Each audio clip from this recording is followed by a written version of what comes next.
नमस्कार दोस्तों, आप सभी का बहुत बहुत स्वागत है हमारी आज की इस वीडियो में, साथ ही साथ हमारे यूट्यूब चैनल पर जिसका नाम है सीमा चौधरी एंटरप्रेन्योर। डियर फ्रेंड्स, आज की वीडियो में हम बात करने वाले हैं क्या आपके डॉक्यूमेंट्स OKYC के लिए तैयार हैं।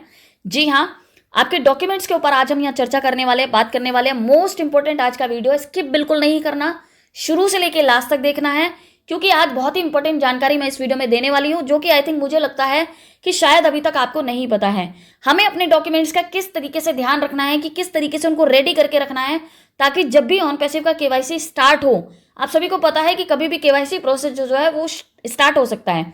ठीक है, तो जब भी वो स्टार्ट हो तो हम इजीली अपना KYC कर पाएं। और जो पॉइंट्स मैं आप लोगों के सामने रखने जा रही हूँ उनको अच्छे से ध्यान से समझना है और सुनना है। ठीक है, हड़बड़ाना नहीं है, घबराना नहीं है, पैनिक नहीं होना है। अगर आपको लगता है कि मेरी दी हुई जानकारी की अकॉर्डिंग आपकी डिटेल्स नहीं है, तो आप उन्हें आराम से जाके ठीक करवा सकते हैं। बिल्कुल भी पैनिक नहीं होना है। अब वो क्या क्या जानकारी है, आइए चलते हैं आगे वीडियो की तरफ। तो देखिए, ये कुछ पॉइंट्स हैं जो मैंने नोट करके रखे हैं आप लोगों के सामने। तो पहले पॉइंट की तरफ हम बात करते हैं कि आपको अपने सभी डॉक्यूमेंट्स तैयार रखने हैं, है ना। अगर हम इंडिया की बात करें तो इंडिया में KYC के लिए ज़्यादातर किस किस डॉक्यूमेंट की जरूरत होती है और KYC होता क्यों है, आप सभी को पता होगा। मैंने अपनी लास्ट वीडियो में भी बताया था, एक बार फिर से रिपीट कर देती हूँ कि जब भी आप कहीं पर पैसे का लेन देन करते हैं, चाहे वो आपका बैंक का अकाउंट खोलना हो या फिर किसी संस्था में आप काम करते हो, किसी कंपनी में काम करते हो, है ना, या किसी ऑर्गेनाइजेशन में काम करते हो, तो आपका जो पैसे का लेन देन वहां पे होता है, तो आपके डॉक्यूमेंट्स के थ्रू वहां पर आपका वेरिफिकेशन किया जाता है कि आप एक लीगल जेन्युइन पर्सन हैं कि नहीं है, इस तरीके से। तो ये होता है KYC प्रोसेस, जहां पर आपके डॉक्यूमेंट्स लगते हैं और आपको वेरीफाई किया जाता है। उसके बाद वहां पर आपका पैसों का लेन देन जो है वो स्टार्ट होता है, शुरू होता है। ठीक है, उसी प्रकार ऑन पैसिव में KYC शुरू होने जा रही है, आप सभी को पता है। ठीक है, तो आपके जो डॉक्यूमेंट्स है, आधार कार्ड, पैन कार्ड और बैंक डिटेल, ये सब चीजें आप रेडी करके रखिए। ठीक है, फिर से बोल रही हूं, किसी भी जानकारी को सुनने के बाद पैनिक नहीं होना है, ध्यान से सुनना है और समझना है।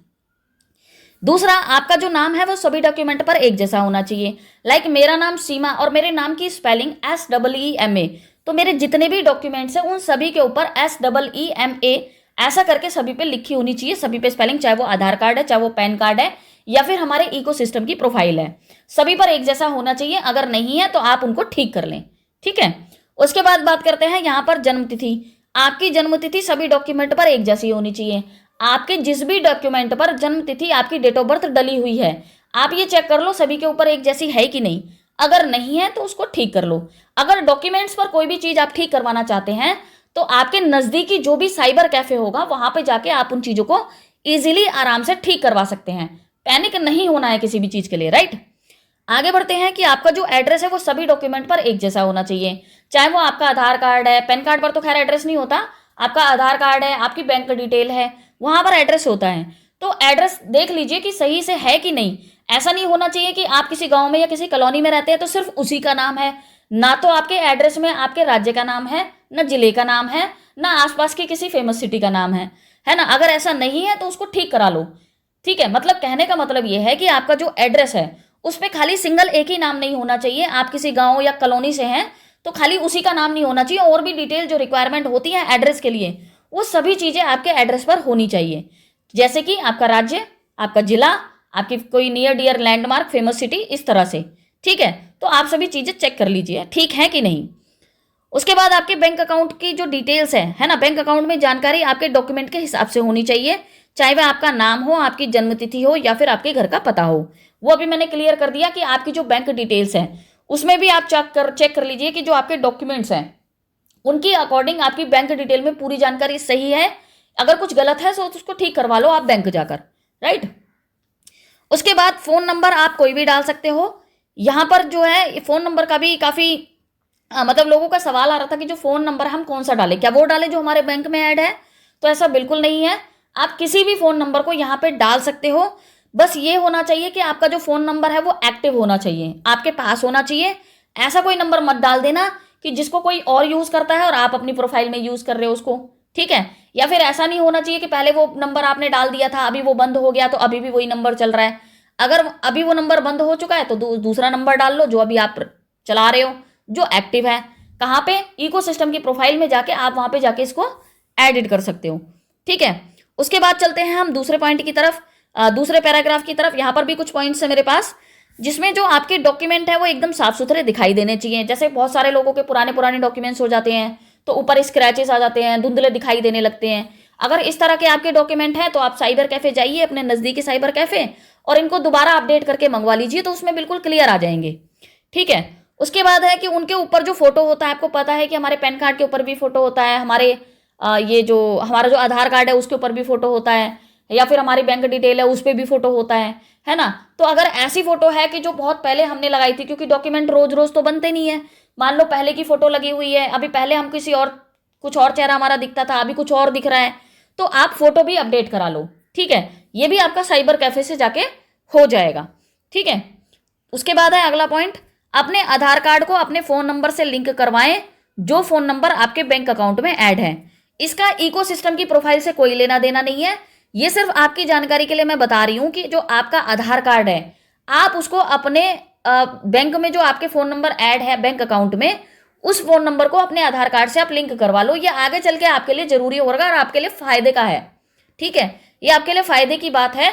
आजकल हर किसी ने अपने बैंक अकाउंट का जो मतलब बैंक अकाउंट में जो भी उनके फोन नंबर ऐड है उस नंबर को अपने आधार कार्ड से ऐड करवा रखा है, और ये बहुत जरूरी भी है और अच्छी बात है। तो आप लोग भी इसको करवा ले तो बहुत अच्छा रहेगा। ठीक है। उसके बाद बात करते हैं कि अपने आधार कार्ड को अपने पैन कार्ड से लिंक करवाएं। ये आज के टाइम में बहुत जरूरी हो गया है कि जो आपका आधार कार्ड है उसको पैन कार्ड से आपको लिंक करवाना पड़ेगा। इसकी जो लास्ट तारीख है वो हमारी जो भारत की गवर्नमेंट है उन्होंने 31 मार्च दी थी, यानी कि आज का दिन। लेकिन बहुत सारे लोगों को इसके बारे में पता नहीं था। अब लास्ट टाइम जब पता चला तो लोग पैनिक हो गए, है ना। तो भारत की गवर्नमेंट ने क्या किया कि इस तारीख को बढ़ा करके लास्ट 30 जून कर दिया है। तो 30 जून से पहले पहले आप अपने आधार कार्ड को पैन कार्ड से लिंक करवा लें, ताकि जब भी आप विड्रॉल करने जाएं ऑन पैसिव से तो आपको वहां पर कोई समस्या ना हो। अगर आप लिंक नहीं करवाएंगे आधार कार्ड के साथ, पैन कार्ड लिंक नहीं करवाएंगे, तो आगे चल के आपका पैन कार्ड डीएक्टिवेट हो जाएगा, जिसकी वजह से आप विड्रॉल नहीं ले पाएंगे। ठीक है, तो ये चीज का भी आप ध्यान रखें। बात करते हैं अगला। भारत में जो केवाईसी की लीगल उम्र है वो 18 साल है। ठीक है, 18 साल से नीचे यदि कोई केवाईसी करता है, जैसे बच्चे हैं, 18 साल से छोटे बच्चे हैं, तो बच्चों की केवाईसी अगर हो जाती है यहाँ पर तो वो मान्य नहीं होगी, क्योंकि वो एक लीगल एज के अंदर नहीं आते हैं, है ना। हमारे भारत के अंदर जो केवाईसी की लीगल एज है वो 18 साल है।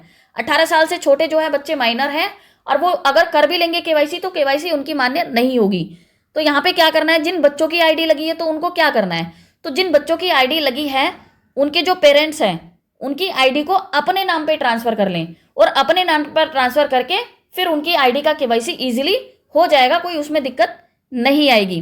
फिर बाद में अगर कंपनी कोई ऐसा आगे लेकर आती है कि भाई आपने जो बच्चों की आईडी अपने नाम पे ट्रांसफर कर ली थी आप उनको वापस ट्रांसफर कर सकते हैं, तो वो आगे का आगे देखा जाएगा।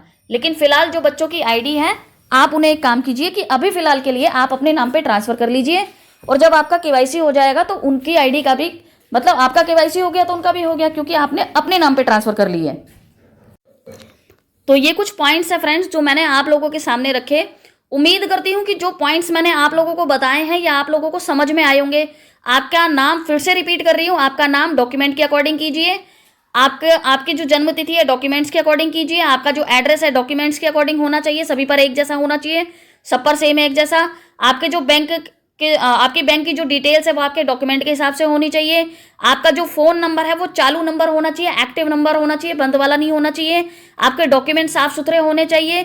उसके ऊपर जो फोटो है वो आज की अकॉर्डिंग होना चाहिए, जैसा आप दिखते हो प्रेजेंट में। उसके बाद आपका जो आधार कार्ड है वो आपके फोन नंबर से लिंक होना चाहिए, जो बैंक में ऐड है नंबर, आपके बैंक अकाउंट में ऐड है नंबर। ठीक है, आपके आधार कार्ड को आप अपने पैन कार्ड से लिंक करवाइए। भारत में जो केवाईसी की उम्र है वो 18 साल है, तो ऐसे में जो बच्चे हैं जिनकी जो आईडी लगी हुई है वो आईडी को आप अपने नाम पे ट्रांसफर कीजिए और फिर अपने नाम से ही उसका केवाईसी कंप्लीट कर लीजिएगा। ठीक है, तो ये कुछ पॉइंट्स मैंने फिर से रिपीट कर दिए। उम्मीद करती हूँ कि जितनी भी जानकारी मैंने आपको दी है वो अच्छी लगी होगी, समझ में आई होगी। नहीं समझ में आई तो पूरे वीडियो को दोबारा से देखिए, सब कुछ क्लियर हो जाएगा। पैनिक बिल्कुल नहीं होना है, घबराना बिल्कुल नहीं है, क्योंकि केवाईसी के लिए कोई ट्रेन नहीं छूट रही है कि ट्रेन छूट जाएगी। ठीक है, आपके डॉक्यूमेंट्स में कोई कमी है, कहीं पर भी आपके प्रोफाइल में है तो अपडेट कर लीजिए। डॉक्यूमेंट्स में कोई कमी है तो नजदीकी साइबर कैफे जाइए, वहां जाके ठीक करा लीजिए। बैंक डिटेल में कोई कमी है तो आप अपने बैंक जाकर उस चीज को ठीक करा लीजिए।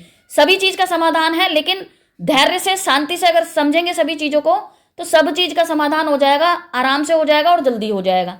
ठीक है, तो आज की वीडियो में इतना ही। उम्मीद करती हूँ वीडियो पसंद आई, अच्छी लगी तो जाते जाते लाइक जरूर कीजिए, साथ में इसको शेयर कीजिए ताकि ये इंपॉर्टेंट इंफॉर्मेशन एक एक मेंबर तक पहुंचे, ताकि वो सब लोग भी अपने डॉक्यूमेंट्स को पहले से ही अच्छे से तैयार करके रख सके अगर उनके डॉक्यूमेंट्स में भी कोई कमी है तो। ठीक है फ्रेंड्स, जाते जाते इस चैनल को सब्सक्राइब भी कीजिए ताकि जब भी कोई नेक्स्ट वीडियो अपलोड करूं इसी तरह जानकारी से भरा हुआ तो उसका नोटिफिकेशन आप लोगों तक जरूर पहुंच जाए। तो चलिए आज के लिए इतना ही, मिलती हूं अपनी नेक्स्ट वीडियो में किसी नेक्स्ट अपडेट नेक्स्ट जानकारी के साथ। तब तक के लिए टेक केयर, गुड बाय, जय हिंद।